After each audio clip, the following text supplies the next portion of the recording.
आप सभी का स्वागत है आज की इस वीडियो में, जिसमें हम अपने पेशेंट्स की ट्रांसफॉर्मेशन जर्नीज दिखाएंगे। तो ये हैं हमारे पहले पेशेंट जो अपनी हेयर फॉल की समस्या से जूझ रहे थे। तो आइए जानते हैं इनकी ट्रांसफॉर्मेशन जर्नी। जो बालनेस वाली कंडीशन थी जो अभी रिसेंटली मैं लास्ट 1 ईयर से फेस कर रहा था, मेरे क्राउन पार्ट में बहुत ज़्यादा बिल्कुल ऐसा मतलब गंजापन जिसे प्रॉपर बोलते हैं ना, we should not be ashamed of anything, हमारी ही बॉडी है, तो वो फील कर रहा था मैं। तो हम लोग जैसे पार्टीज़ में जा रहे हैं या इनफैक्ट एक मीटिंग में जा रहे हैं, कंपनी में बैठे हैं, तो कहीं ना कहीं एक एज फैक्टर को देख के आपको बहुत बड़ा सा सामने वाला जज करता है कि ये बहुत बड़ा जना है।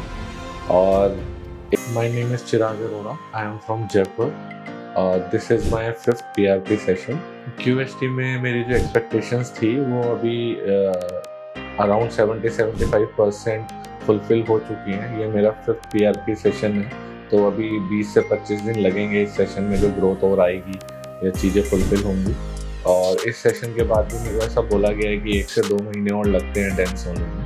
तो अभी near about 70-75% I am happy with the growth जो अभी आ रही है। और मेरा डिसीजन जो QST का था वो 100% वो एक पॉजिटिव ही है, इसलिए मैं यहाँ पर आया था। और मेरे को वो जो चीज़ें मेरे को एक्सपेक्टेड थी या एक्सपेक्टेशंस थी मेरी, वो फुलफिल हुई हैं। जब मेरे को इन सब का पता चला तो कुछ सर्कल में फ्रेंड्स थे, किसी ने कहा कि विग अपन लगा सकते हैं, लेकिन मेरे इतने ज़्यादा बाल नहीं हुए थे कि मेरे को विग लगाने की ज़रूरत पड़े। और वो दादी नानी के नुस्खे होते हैं, जो मार्केट की कुछ स्ट्रेटजीज़ होती हैं, बहुत सारे तेल आते हैं, मेडिसिन आती हैं। तो मैं ये नहीं कहूँगा कि मैंने सब कुछ ही ट्राई करा, लेकिन हाँ, बीइंग इंडियन मेंटेलिटी और जिस जगह से अपन आते हैं, तो हाँ, मैंने वो कोई प्याज का ऑयल आता है वो यूज़ करा मैंने। मैं एक बार मनाली ट्रिप में गया था, तो वहाँ पर हडम्बा टेम्पल है, उसमें स्टार्टिंग में ही बहुत सारे लोग बैग लेके खड़े हुए हैं, तो वो आपको दूर से पहचान जाते हैं कि इसके बाल कम है, इसको पकड़ो अपना कस्टमर बनाने के लिए। तो उन्होंने बहुत चीज़ें बताई, बहुत सारी फ़ोटोज़ दिखाई कि इनको हमने ये वाली औषधि दी या ये वाली चीज़ें दी तो इनके परमानेंट बाल आ गए और आपको किसी चीज़ की ज़रूरत नहीं है। वो भी मैंने ट्राई करा था, लेकिन कुछ नहीं हुआ था। प्याज का तेल, पानी जो भी होता है वो भी मैंने ट्राई करा था। बहुत सी मेडिसिन भी मैंने खाई है, to be very open and frank. लेकिन एट द एंड मेरे को ये लगा था ये सब वेस्टेज ऑफ मनी है, कुछ भी नहीं है, क्योंकि ये एक हमारी बॉडी है और ये नेचुरल वे में जो चीज़ आती है वो नेचुरली रहती है। तो फिर मैंने एक डिसीजन लिया था कि मैं सर्जरी में ही जाऊँगा, और उसके लिए मैंने स्टडी करी थी। मैंने जयपुर भी कंसल्ट करा, पुणे भी कंसल्ट करा था, और जब यहाँ का मुझे पता चला था उस टाइम पे, तो मैंने यहाँ भी कंसल्ट करा। और जो चीज़ जयपुर और पुणे में उस समय, जिस समय मैंने फर्स्ट टाइम कराया था, तो मेरे को वहाँ पर ये लगा ये प्रॉपर एक प्रोफेशनलिज्म है, एक ट्रैप है, क्योंकि बाल निकाला, 15 दिन बाद उसकी रिपोर्ट आएगी, उसके चार्ज अलग लिए गए, कुछ मेडिसिन स्टार्ट करा दी 2 महीने पहले। लेकिन यहाँ पर ऐसा कुछ भी नहीं हुआ था।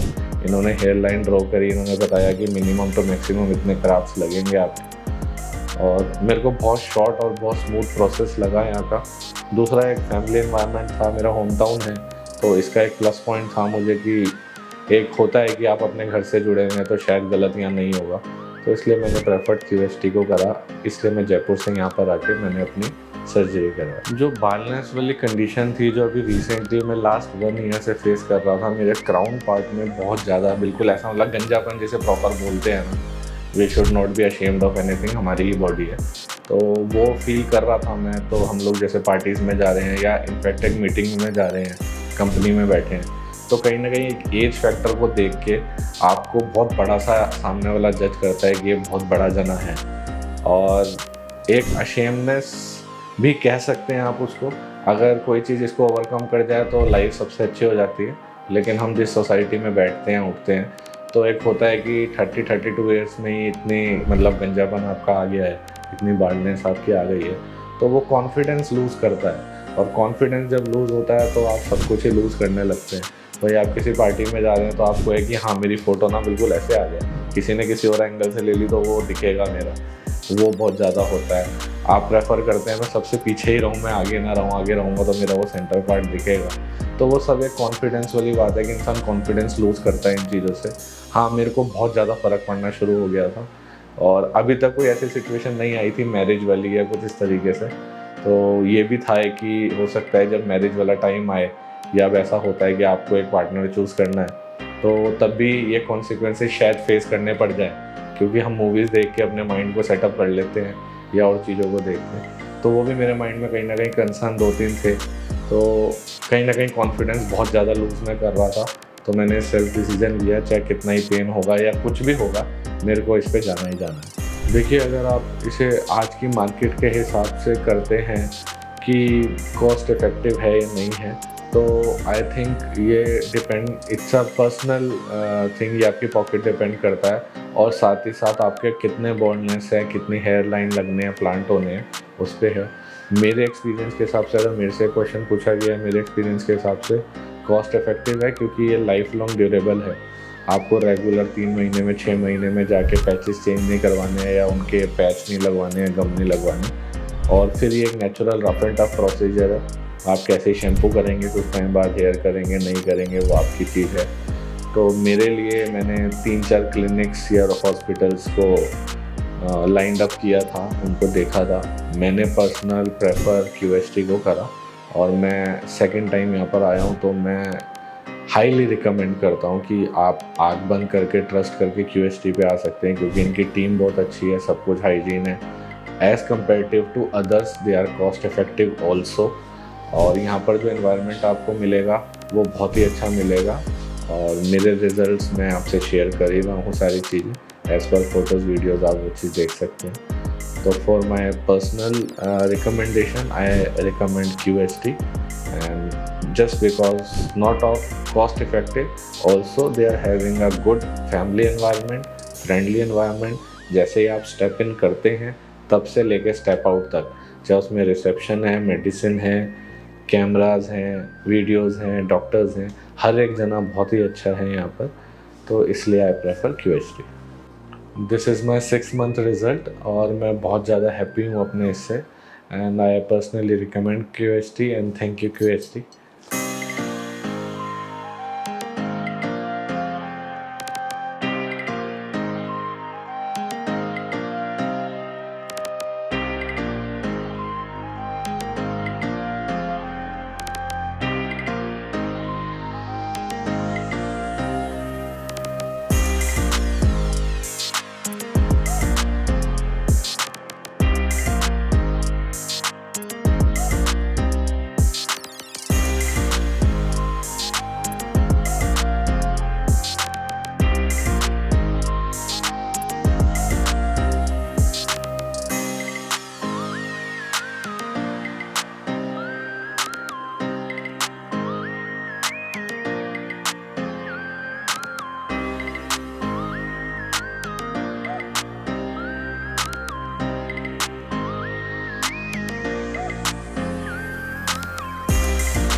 अब जानते हैं हमारी अगले पेशेंट के बारे में।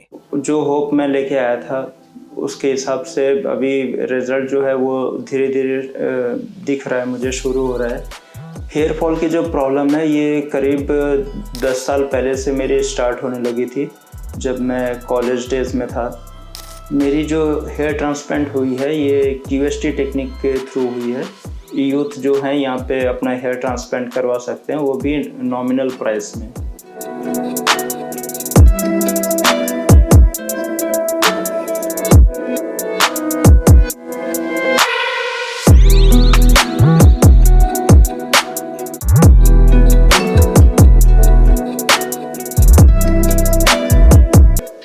Hello, my name is is Nazrul.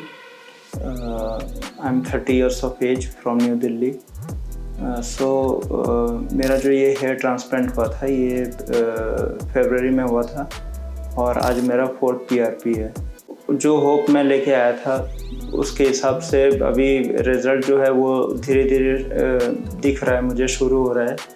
तो अभी जो प्रेजेंट कंडीशन है मेरी वो लगभग 30% मैं देख पा रहा हूँ जो कि पूरा हो रहा है और बाकी होपफुली वो भी धीरे धीरे पूरा हो जाएगा मेरा।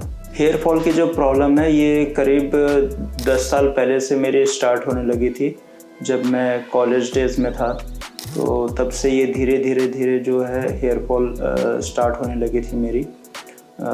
तो जो इसकी जो रीज़न्स हैं बेसिकली ये जैसे कि हम बाहर पढ़ने जाते हैं, लोकेशंस चेंज होती है तो इन्वायरमेंट भी चेंज होता है, तो खाना पीना सब जो चेंजेस होते हैं इस वजह से मुझे लगता है इस वजह से हेयर फॉल होती है। कुछ रीज़न होता है जैसे कि मैं बीमार पड़ गया था, जैसे कि मुझे जॉन्डिस हो गया था, मुझे लगता है उस रीज़न से भी शायद मेरी हेयर फॉल हुई है। हेयर फॉल के प्रॉब्लम के लिए मैंने काफ़ी सारे मेडिसिन्स यूज़ किए, काफ़ी होम रेमेडीज़ भी यूज़ किए, जैसे कि कोई तेल लगाओ या फिर जैसे कि आंवला होता है वो यूज़ करने के लिए बहुत सारे मेडिसिन्स भी यूज़ किए, पर कोई इससे ख़ास फ़र्क नहीं पड़ा मुझे। पर बाद में जो है मैंने QST का जो है वो ऐड देखा यूट्यूब में, बहुत सारे फ्रेंड्स ने भी रिकमेंडेशन किया, तो तब जाके मुझे लगा कि मुझे यहाँ पे आना चाहिए। तो इसलिए मैं यहाँ पे आया और अपना ट्रीटमेंट करवाया। हेयर फॉल की जो प्रॉब्लम है ये धीरे धीरे रैपिडली होने लगा मुझे। तो धीरे धीरे क्या है कि पहले मेरा हेयर बहुत अच्छा था, मतलब जब मैं कॉलेज स्टेज में था तो उस वक्त जो है मेरी हेयर लाइन जो है थी काफ़ी डेंस थी, पर धीरे धीरे ये हेयर फॉल के वजह से ये खाली होने लगा ये सब रीज़न। तो तब से मुझे पता चला कि हाँ ये खाली हो रहा है और इसे मुझे कुछ ना कुछ करना चाहिए। हेयर की जो प्रॉब्लम है इससे उभरने के लिए मैंने हेयर पैच का यूज़ भी किया है। एक टाइम के लिए सही है, वो हमेशा के लिए सही नहीं है, क्योंकि इससे जो है हम तो लोगों को दिखा देते हैं कि हमने हेयर पैच लगाया हुआ है, पर कहीं ना कहीं वो पता चल जाता है लोगों को कि इस बंदे ने जो है हेयर पैच लगाया है, वो नेचुरल लुक नहीं होता है उसमें। तो इस वजह से जो है मैंने ये डिसीजन लिया कि इसमें सही लुक नहीं आ रहा है, नेचुरल लुक नहीं आ रहा है, क्योंकि नेचुरल तो ऑब्वियसली नेचुरल होता है और डुप्लीकेट जो है वो डुप्लीकेट होता है। पर इसलिए जो है हेयर पैच मैं रिकमेंड नहीं करता हूँ, क्योंकि एक टाइम के लिए ये सही है, हमेशा के लिए सही नहीं है। सो फाइनली जो है मैंने हेयर ट्रांसप्लांट करने का डिसीजन लिया, और वो भी इस QST क्लिनिक से, क्योंकि QST क्लिनिक जो है एक बहुत ही हेयर ट्रीटमेंट ये प्रोवाइड करते हैं। काफ़ी बंदे इसमें जो है काफ़ी लोग यहाँ पे आते हैं, अपना हेयर ट्रांसप्लांट करवाते हैं। बहुत सारे सेलिब्रिटीज़ को भी हमने देखा है। तो इस वजह से जो है वो बहुत ही अच्छे से केयर करते हैं हमारा और बहुत ही अच्छा गाइडेंस देते हैं। तो इस वजह से जो है मैंने QST से ट्रांसप्लांट कराने का डिसीजन लिया। QST के बारे में मुझे इंटरनेट से पता चला, यूट्यूब से देखते देखते। तो फर्स्ट पहले जो है इनके नंबर पे मैंने इन्हें अप्रोच किया, कॉल किया इन्हें, तो फिर इन्होंने मुझसे अपना जो है फ़ोटोज़ वगैरह मांगे, अपना जो भी बॉल्डनेस एरिया था उसकी पिक मैंने भेजी इन्हें। तो उसके बाद इन्होंने मुझे गाइडेंस किया कि आपके 5000 ग्राफ्ट लगेंगे, और फिर मैं यहाँ पे आया। फिर मेरी हेयर ट्रांसप्लांट की जर्नी यहाँ पे पूरी हुई। और यहाँ के जो स्टाफ हैं स्पेसिफिकली बहुत हेल्पफुल हैं, बहुत अच्छा गाइडेंस प्रोवाइड करते हैं, और यहाँ की क्लीनलीनेस और हाइजीन भी काफ़ी अच्छी है, और बिल्कुल साफ़ सफाई का ध्यान रखा जाता है इस क्लिनिक में। मेरी जो हेयर ट्रांसप्लांट हुई है ये QST टेक्निक के थ्रू हुई है। तो इसमें क्या होता है कि इसमें रिज़ल्ट्स काफ़ी अच्छे आते हैं और मैंने इसलिए इसे चूज़ किया। और जो एक स्प्रे होता है, स्प्रे बॉटल, उन्होंने बोला कि ये स्प्रे हमेशा करते रहना है, आधा घंटा 1 घंटे के अंदर में इसे स्प्रे करते रहना है। और मेडिसिन्स दिए थे कुछ, ताकि जो भी ज़ख़म हुआ है, जो भी वुंड्स हुए हैं यहाँ पे, तो वो हील हो जाए। वो ज़्यादा नहीं, हफ्ते भर में मेरे सारे जो ज़ख़म हुए थे सर्जरी से, वो मेरे सारे ज़ख़म भर गए थे। तो सर्जरी के बाद जो है इन्होंने काफ़ी अच्छा मेरा केयर लिया। बार बार कॉल करके इन्होंने पूछा कि कैसा है आपका, मतलब कंडीशन कैसा है। बार बार ये फ़ोटोज़ भी मांगते थे कि आपके मतलब कैसा है कंडीशन, वो दिखाने के लिए। तो इनका फॉलोअप काफ़ी अच्छा रहता है और काफ़ी अच्छा टेक केयर करते हैं ये पेशेंट्स के लिए। हेयर ट्रांसप्लांट के बाद जो है श्रेडिंग फेज़ होता है, 2 से 3 महीने तक ये चलता है श्रेडिंग फेज़। इसके बारे में भी डॉक्टर ने मुझे बताया था। तो इस पर क्या है कि इस पर डरना नहीं चाहिए पेशेंट को, क्योंकि ये नॉर्मली होता है, सबका होता है श्रेडिंग फेज़। किसी का ज़्यादा होता है, किसी का कम होता है, पर ये श्रेडिंग फेज़ होना नेचुरल है, इसमें कोई डरने वाली कोई बात नहीं है। मैं समझता हूँ यहाँ QST पे एक नॉर्मल बंदे के लिए ये जो हेयर ट्रांसप्लांट का प्रोसीड्यूर है, ये कॉस्ट इफ़ेक्टिव है। मतलब कि इसमें जो है हमारे जैसे लोग, यूथ जो हैं यहाँ पे अपना हेयर ट्रांसप्लांट करवा सकते हैं, वो भी नॉमिनल प्राइस में। तो मुझे काफ़ी एक्साइटमेंट फील हो रही है अपने रिजल्ट्स को लेके। तो मिलते हैं नेक्स्ट PRP में। Thank you QST।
Hello friends, अगर आपने अभी तक हमारे चैनल को सब्सक्राइब नहीं किया है तो प्लीज इस वीडियो को लाइक कीजिए, शेयर कीजिए और हमारे चैनल को सब्सक्राइब कीजिए। और ध्यान रहे बेल आइकन दबाना ना भूलें, जिससे हमारे हर वीडियो का अपडेट आपको समय समय पर मिलता रहेगा।